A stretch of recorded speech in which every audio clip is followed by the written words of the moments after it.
ঈদ উল আজহা উপলক্ষে কোরবানির হাটে ইজারাদাররা সরকার নির্ধারিত হাসিল ছাড়া অতিরিক্ত কোনো অর্থ নিতে পারবে না বলে জানিয়েছেন ডিএনপি কমিশনার শেখ মোহাম্মদ সাজ্জাদ আলী।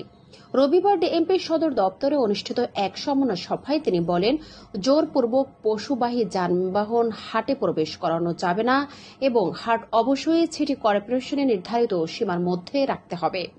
তিনি আরও জানান, যত্রতত্র পশু লোড আনলোড, অতিরিক্ত ভাড়া আদায় কিংবা রাস্তার যান চলাচলে বিঘ্ন ঘটালে কঠোর ব্যবস্থা নেওয়া হবে।